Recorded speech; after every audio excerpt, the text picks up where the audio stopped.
In order to give you a very clear picture of this satanic plot, I will go back to its beginning, clear back in the middle of the 18th century, and name the men who put that plot into action, and then bring you down to the present, today's status of that plot.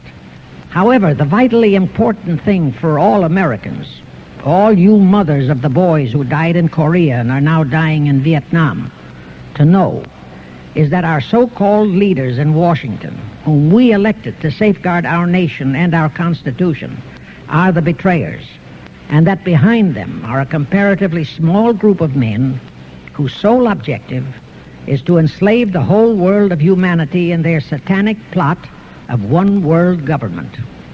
Now, as a matter of further intelligence, a term used by the FBI, let me clarify the meaning of the expression, "He is a liberal." The enemy, meaning the one world conspirators, have seized upon that word liberal as a cover-up for their activities. It sounds so innocent and so humanitarian to be liberal.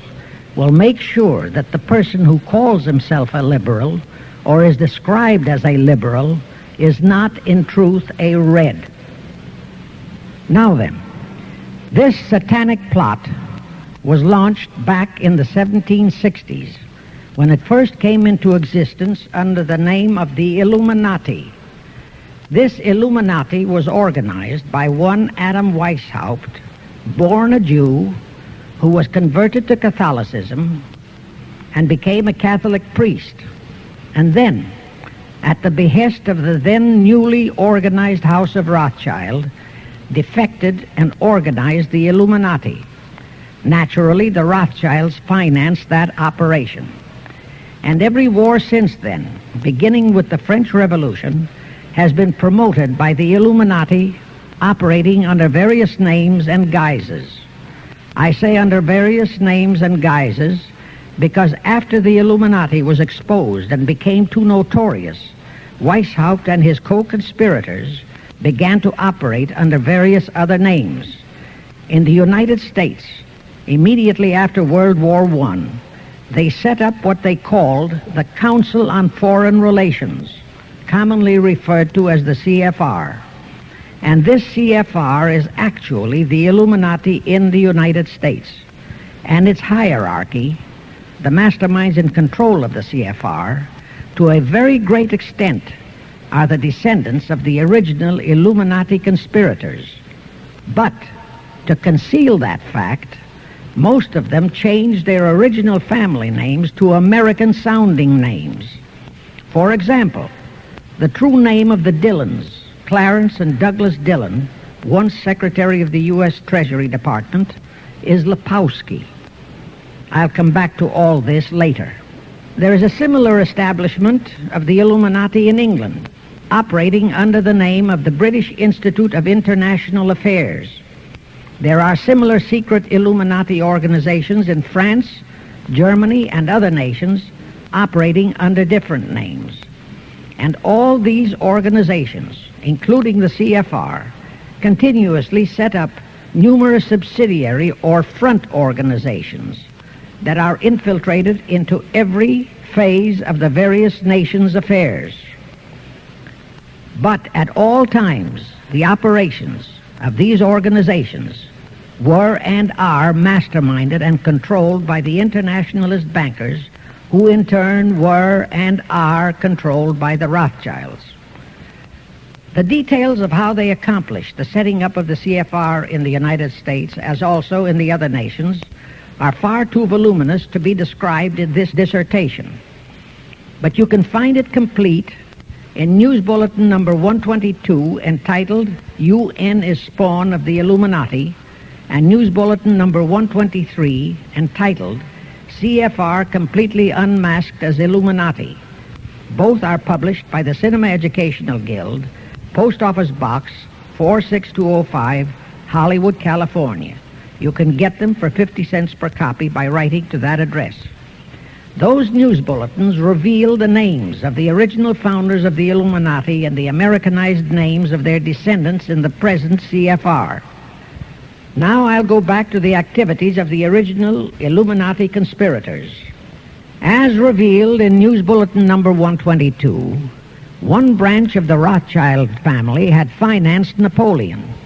Another branch of the Rothschilds, both branches the real masterminds of the Illuminati, financed Britain, Germany, and the other nations in the Napoleonic Wars.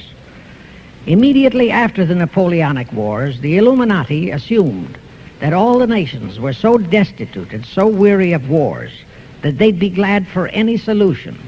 So the Rothschild stooges set up what they called the Congress in Vienna, and at that meeting they tried to create the first League of Nations, their first attempted one world government, on the theory that all the crowned heads of the European governments were so deeply in debt to them that they would willingly or unwillingly serve as their stooges.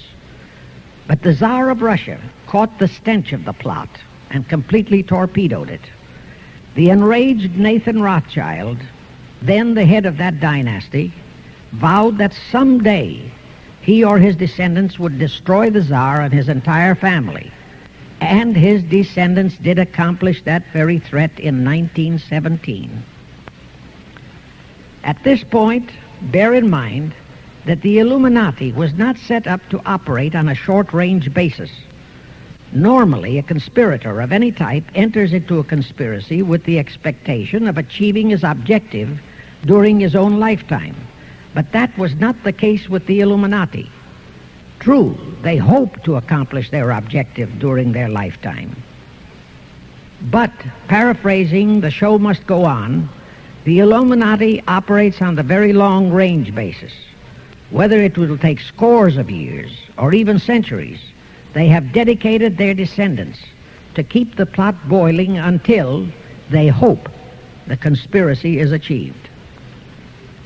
Now let's go back to the birth of the Illuminati. Adam Weishaupt was a Jesuit-trained professor of canon law, teaching in Ingolstadt University when he defected from Christianity to embrace the Luciferian conspiracy. It was in 1770 that the professional moneylenders, the then recently organized House of Rothschild, retained him to revise and modernize the age-old protocols of Zionism, which from the outset was designed to give the synagogue of Satan, so named by Jesus Christ, ultimate world domination, so they could impose the Luciferian ideology upon what would remain of the human race after the final social cataclysm by use of satanic despotism. Weishaupt completed his task May 1st, 1776. Now you know why May 1 is the great day with all communist nations to this very day. That was the day, May 1, 1776, that Weishaupt completed his plan and officially organized the Illuminati to put the plan into execution. That plan required the destruction of all existing governments and religions. That objective was to be reached by dividing the masses of people whom he, Weishaupt, termed Goyim, or human cattle, into opposing camps in ever-increasing numbers on political, social, economic, and other issues, the very conditions we have in our country today. The opposing sides were then to be armed and incidents provided which would cause them to fight and weaken themselves and gradually destroy national governments and religious institutions. Again, I say, the very conditions in the world today. And at this point, let me stress a prime feature of the Illuminati plans. When and if their blueprint for world control, the protocols of the elders of Zion, is discovered and exposed, they would wipe all the Jews off the face of the earth in order to divert suspicions from themselves. If you think this is far-fetched, bear in mind that they permitted Hitler, a liberal socialist himself, who was financed by Krupp, Kennedy, the Warburgs, and the Rothschilds, to incinerate 600,000 Jews. Now, just why did the conspirators choose the word Illuminati for their satanic organization? Weishaupt himself said that the word is derived from Lucifer and means holders of the light, using the lie that his objective was to bring about a one-world government to enable those with mental ability to govern the world and prevent all wars in the future. In short, using the word peace on earth as his bait, exactly as that same bait, peace, was used by the 1945 conspirators to foist the United Nations on us. Weishaupt, financed, I repeat, by the Rothschilds, recruited some 2,000 paid followers. These included the most intelligent men in the fields of arts and letters, education, the sciences, finance, and industry. He then established lodges of the Grand Orient, Masonic lodges, to be their secret headquarters. And I again repeat that in all of this, he was acting under orders from the House of Rothschild. The main features of the Weishaupt plan of operation required his Illuminati to do the following things to help them to accomplish their purpose. Number one, use monetary and sex bribery to obtain control of men already in high places in the various levels of all governments and other fields of endeavor. Once influential persons had fallen for the lies, deceits, and temptations of the Illuminati, they were to be held in bondage by application of political and other forms of blackmail, threats of financial ruin, public exposure and physical harm, even death, to themselves and loved members of their families. Do you realize how many present top officials in our federal government in Washington are controlled in just that way by the CFR? Do you realize how many homosexuals in our State Department, the Pentagon, all federal agencies, even in the White House, are controlled that way? Number two, Illuminati on the faculties of colleges and universities were to cultivate students possessing exceptional mental ability, belonging to well-bred families with international leanings, and recommend them for special training in internationalism. Such training was to be provided by granting scholarships to those selected by the Illuminists. That gives you an idea what a Rhodes Scholarship means. It means indoctrination into accepting the idea that only a one-world government can put an end to recurring wars and strife. That's how the United Nations was sold to the American people. One of the most notable Rhodes Scholars we have in our country is Senator William J. Fulbright, sometimes referred to as Half-Bright. His entire voting record spells Illuminati. All such scholars were to be first persuaded and then convinced that men of special talent and brains have the right to rule those less gifted on the ground that the masses don't know what is best for them physically, mentally, and spiritually.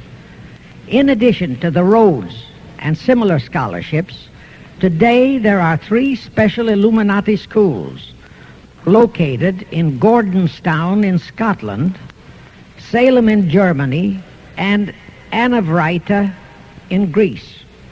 These 3 are known ones, but there are others that are kept undercover. Prince Philip, the husband of Britain's Queen Elizabeth, was educated at Gordonstown at the instigation of Lord Louis Mountbatten, his uncle, a Rothschild relative who became Britain's admiral of the fleet after World War II ended. Number 3, all influential people trapped into coming under the control of the Illuminati, plus the students who had been specially educated and trained, were to be used as agents and placed behind the scenes of all governments as experts and specialists, so they would advise the top executives to adopt policies which would, in the long run, serve the secret plans of the Illuminati one-world conspiracy and bring about the destruction of the governments and religions they were elected or appointed to serve. Do you know how many such men operate in our government at this very time? Rusk, McNamara, Hubert Humphrey, Fulbright, Kuchel, and go on and on and on. Number 4, perhaps the most vital directive in Weishaupt's plan was to obtain absolute control of the press, at that time the only mass communications media, to distribute information to the public, so that all news and information could be slanted, so that the masses could be convinced that a one-world government is the only solution to our many and varied problems. Now do you know who owns and controls our mass communications media? I'll tell you, practically all the movie lots in Hollywood is owned by the Lehmans, Kuhn, Loeb and Company, Goldman Sachs, and other internationalist bankers. All the national radio and TV channels in the nation are owned and controlled by those same internationalist bankers. The same is true of every chain of metropolitan newspapers and magazines, also of the press wire services, such as Associated Press, United Press International, etc. The supposed heads of all those media are merely the fronts for the internationalist bankers, who in turn compose the hierarchy of the CFR, today's Illuminati in America. Now can you understand why the Pentagon's press agent Sylvester so brazenly proclaimed that the government has the right to lie to the people? What he really meant was that our CFR-controlled government had the power to lie to and be believed by the brainwashed American people. And let's again go back to the first days of the Illuminati. Because Britain and France were the two greatest world powers in the late years of the 18th century, Weishaupt ordered the Illuminati to foment the colonial wars, including our Revolutionary War, to weaken the British Empire and organize the French Revolution to destroy the French Empire. He scheduled the French Revolution to start in 1789. However, in 1784, a true act of God placed the Bavarian government in possession of evidence which proved the existence of the Illuminati, and that evidence could have saved France if they, the French government, hadn't refused to believe it. Here is how that act of God happened. It was in 1874 that Weishaupt issued his orders for the French Revolution.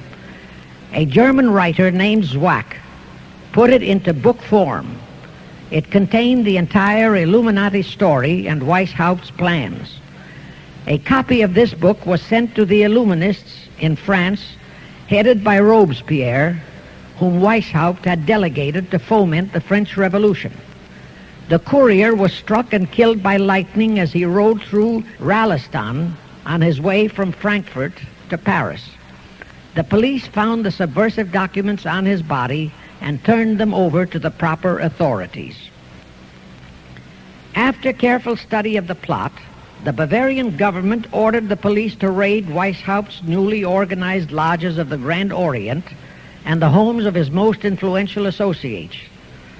All additional evidence thus discovered convinced the authorities the documents were genuine copies of the conspiracy by which the Illuminati planned to use wars and revolutions to bring about the establishment of a one-world government, the powers of which they, headed by the Rothschilds, intended to usurp as soon as it was established, exactly in line with the United Nations plot of today. In 1785, the Bavarian government outlawed the Illuminati and closed the lodges of the Grand Orient. In 1786, they published all the details of the conspiracy. The English title of that publication is The Original Writings of the Order and Sect of the Illuminati. Copies of the entire conspiracy were sent to all the heads of church and state in Europe. But the power of the Illuminati, which was actually the power of the Rothschilds, was so great that this warning was ignored. Nevertheless, Illuminati became a dirty word, and it went underground. At the same time, Weishaupt ordered Illuminists to infiltrate into the lodges of Blue Masonry and form their own secret societies within all secret societies. Only Masons who proved themselves internationalists and those whose conduct proved they had defected from God were initiated into the Illuminati. Thenceforth, the conspirators donned the cloak of philanthropy and humanitarianism to conceal their revolutionary and subversive activities. In order to infiltrate into Masonic lodges in Britain, Weishaupt invited John Robison over to Europe. Robison was a high-degree Mason in the Scottish Rite. He was a professor of natural philosophy at Edinburgh University and secretary of the Royal Society of Edinburgh. Robison did not fall for the lie that the objective of the Illuminati was to create a benevolent dictatorship, but he kept his reactions to himself so well that he was entrusted with a copy of Weishaupt's revised conspiracy for study and safekeeping. Anyway, because the heads of state and church in France were deluded into ignoring the warnings given them, the revolution broke out in 1789 as scheduled by Weishaupt. In order to alert other governments to their danger, in 1798 Robison published a book entitled Proof of a Conspiracy to Destroy All Governments and Religions. But his warnings were ignored, exactly as our American people have been ignoring all warnings about the United Nations and the Council on Foreign Relations, the CFR. Now here is something that will stun and very likely outrage many who hear this. But there is documentary proof that our own Thomas Jefferson and Alexander Hamilton became students of Weishaupt's. Jefferson was one of Weishaupt's strongest defenders when he was outlawed by his government. And it was Jefferson who infiltrated the Illuminati into the then newly organized lodges of the Scottish Rite in New England. Here is the proof. In 1789, John Robison warned all Masonic leaders in America that the Illuminati had infiltrated into their lodges. And on July 19, 1789, David Papin, president of Harvard University, issued the same warning to the graduating class and lectured them on the influence Illuminism was acquiring on American politics and religion. And to top it off, John Quincy Adams, who had organized the New England Masonic lodges, issued his warnings. He wrote 3 letters to Colonel William L. Stone, a top Mason, in which he exposed how Jefferson was using Masonic lodges for subversive, Illuministic purposes. Those 3 letters are at this very time in Rittenberg Square Library in Philadelphia. In short, Jefferson, founder of the Democratic Party, was a member of the Illuminati, which at least partly accounts for the condition of the party at this time.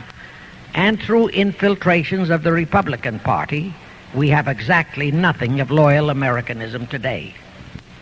That disastrous rebuff at the Congress at Vienna, created by the Tsar of Russia, did not by any means destroy the Illuminati conspiracy.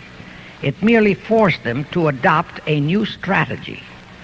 Realizing that the one world idea was, for the moment, killed, the Rothschilds decided that to keep the plot alive, they'd have to do it by heightening their control of the money systems of the European nations. Earlier, by a ruse, the outcome of the Battle of Waterloo had been falsified. Rothschild had spread a story that Napoleon had won that battle. That had precipitated a terrific panic on the stock market in England. All stocks had plummeted down to practically zero, and Nathan Rothschild bought all the stocks for virtually a penny on its dollar values. That gave him complete control of the economy of Britain and virtually of all Europe. So immediately after that Congress in Vienna had boomeranged, Rothschild forced Britain to set up a new Bank of England which he absolutely controlled, exactly as later, through Jacob Schiff, he engineered our own Federal Reserve Act, which gave the House of Rothschild a secret control of the economy in the United States. But now for a moment, let's dwell on the activities of the Illuminati in the United States. In 1826, one Captain William Morgan decided it was his duty to inform all Masons and the general public what the full truth was regarding the Illuminati, their secret plans and intended objectives. Also reveal the identities of the masterminds of the conspiracy. The Illuminati promptly tried Morgan in absentia and convicted him of treason. They ordered one Richard Howard, an English Illuminist, to carry out their sentence of execution as a traitor. Morgan was warned and he tried to escape to Canada, but Howard caught up with him near the border, near the Niagara Gorge, to be exact, where he murdered him. This was verified in a sworn statement made in New York by one Avery Allen to the effect that he heard Howard render his report of the execution to a meeting of Knights Templars in St. John's Hall, New York. He also told how arrangements had been made to ship Howard back to England. That Allen affidavit is on record in New York City archives. Very few Masons and very few of the general public know that general disapproval over that incident of murder caused approximately half of all the Masons in the northern jurisdiction of the United States to secede. Copies of the minutes of the meeting held to discuss that matter are still in existence in safe hands, and that all that secrecy emphasizes the power of the masterminds of the Illuminati to prevent such terrible events of history from being taught in our schools. In the early 1850s, the Illuminati held a secret meeting in New York, which was addressed by a British Illuminist named Wright. Those in attendance were told that the Illuminati was organizing to unite the nihilist and atheist groups with all other subversive groups into an international to be known as communists. That was when the word communist first came into being, and it was intended to be the supreme weapon and scare word to terrify the whole world and drive the terrorized peoples into the Illuminati one world scheme. This scheme, communism, was to be used to enable the Illuminati to foment future wars and revolutions. Clinton Roosevelt, a direct ancestor of Franklin Roosevelt, Horace Greeley and Charles Dana, foremost newspaper publishers of that time, were appointed to head a committee to raise funds for the new venture. Of course, most of the funds were provided by the Rothschilds. And this fund was used to finance Karl Marx and Engels when they wrote Das Kapital and the Communist Manifesto in Soho, England. And this clearly reveals that communism is not a so-called ideology, but a secret weapon, a bogeyman word to serve the purpose of the Illuminati. Weishaupt died in 1830, but prior to his death he prepared a revised version of the age-old conspiracy, the Illuminati, which under various aliases was to organize, finance, direct, and control all international organizations and groups by working their agents into executive positions at the top. In the United States, we have Woodrow Wilson, Franklin Roosevelt, Jack Kennedy, Johnson, Rusk, McNamara, Fulbright, etc. as prime examples. In addition, while Karl Marx was writing the Communist Manifesto under the direction of one group of Illuminists, Professor Karl Ritter of Frankfurt University was writing the Antithesis under direction of another group. The idea was that those who direct the overall conspiracy could use the differences in those two so-called ideologies to enable them to divide larger and larger members of the human race into opposing camps, so that they could be armed and then brainwashed into fighting and destroying each other, and particularly to destroy all political and religious institutions. The work Ritter started was continued after his death and completed by the German so-called philosopher Friedrich Wilhelm Nietzsche, who founded Nietzscheism. This Nietzscheism was later developed into fascism and then into Nazism, and was used to foment World Wars I and II. In 1834, the Italian revolutionary leader Giuseppe Mazzini was selected by the Illuminati to direct their revolutionary program throughout the world. He served in that capacity until he died in 1872. But some years before he died, Mazzini had enticed an American general named Albert Pike into the Illuminati. Pike was fascinated by the idea of a one-world government, and ultimately he became the head of this Luciferian conspiracy. Between 1859 and 1871, Pike, worked out a military blueprint for 3 world wars and various revolutions throughout the world, which he considered would forward the conspiracy to its final stage in the 20th century. Again, I remind that these conspirators were never concerned with immediate success. They always operated on a long-range view.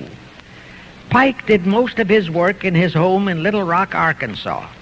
But a few years later, when the Illuminati's lodges of the Grand Orient became suspect and repudiated because of Mazzini's revolutionary activities in Europe, Pike organized what he called the New and Reformed Palladian Rite. He set up 3 supreme councils, one in Charleston, South Carolina, one in Rome, Italy, and the 3rd in Berlin, Germany. He had Mazzini establish 23 subordinate councils in strategic locations throughout the world. These have been the secret headquarters of the world revolutionary movement ever since. Long before Marconi invented radio, the scientists in the Illuminati had found the means for Pike and the heads of his councils to communicate secretly. It was the discovery of that secret that enabled intelligence officers to understand how apparently unrelated incidents, one such as the assassination of an Austrian prince at Sarajevo, took place simultaneously throughout the world, which developed into a war or a revolution. Pike's plan was as simple as it has proved effective. It called for communism, Nazism, political Zionism, and other international movements be organized and used to foment 3 global world wars and at least 2 major revolutions. The First World War was to be fought so as to enable the Illuminati to destroy Tsarism in Russia, as vowed by Rothschild after the Tsar had torpedoed his scheme at the Congress in Vienna, and to transform Russia into a stronghold of atheistic communism. The differences stirred up by agents of the Illuminati between the British and German empires were to be used to foment this war. After the war would be ended, communism was to be built up and used to destroy other governments and weaken religions. World War II, when and if necessary, was to be fomented by using the controversies between fascists and political Zionists. And here let it be noted that Hitler was financed by Krupp, the Warburgs, the Rothschilds, and other internationalist bankers, and that the slaughter of the supposed 600,000 Jews by Hitler didn't bother the Jewish internationalist bankers at all. That slaughter was necessary in order to create worldwide hatred of the German people and thus bring about the war against them. In short, this Second World War was to be fought to destroy Nazism and to increase the power of political Zionism so that the State of Israel could be established in Palestine. During this World War II, international communism was to be built up until it equaled in strength that of united Christendom. When it reached that point, it was to be contained and kept in check until required for the final social cataclysm. As we know now, Roosevelt, Churchill, and Stalin put that exact policy into effect, and Truman, Eisenhower, Kennedy, and Johnson continued that same exact policy. World War III is to be fomented by using the so-called controversies the agents of the Illuminati, operating under whatever new name, are now stirring up between the political Zionists and the leaders of the Muslim world. That war is to be directed in such a manner that all of Islam and political Zionism, Israel, will destroy each other, while at the same time the remaining nations, once more divided on this issue, will be forced to fight themselves into a state of complete exhaustion, physically, mentally, spiritually, and economically. Now, can any thinking person doubt that the intrigue now going on in the Near, Middle, and Far East is designed to accomplish that satanic objective? Pike himself foretold all this in a statement he made to Mazzini on August 15, 1871. Pike stated that after World War III is ended, those who will inspire to undisputed world domination will provoke the greatest social cataclysm the world has ever known. Quoting his own words, taken from the letter he wrote to Mazzini, and which letter is now catalogued in the British Museum in London, England, he said, "We shall unleash the nihilists and the atheists, and we shall provoke a great social cataclysm which in all its horror will show clearly to all nations the effect of absolute atheism, the origin of savagery and of most bloody turmoil. Then everywhere the people forced to defend themselves against the world minority of revolutionaries will exterminate those destroyers of civilization, and the multitudes disillusioned with Christianity, whose deistic spirits will be from that moment on without direction and leadership, and anxious for an ideal but without knowledge where to send its adoration, will receive the true light through the universal manifestation of the pure doctrine of Lucifer, brought finally out into public view, a manifestation which will result from a general reactionary movement which will follow the destruction of Christianity and atheism, both conquered and exterminated at the same time." When Mazzini died in 1872, Pike made another Italian revolutionary leader named Adrian Lemmy his successor. Lemmy, in turn, was succeeded by Lenin and Trotsky, then by Stalin. The revolutionary activities of all those men were financed by British, French, German, and American international bankers, all of them dominated by the House of Rothschild. We are supposed to believe that the international bankers of today, like the money changers of Christ's day, are only the tools or agents of the great conspiracy, but actually they are the masterminds behind all of it.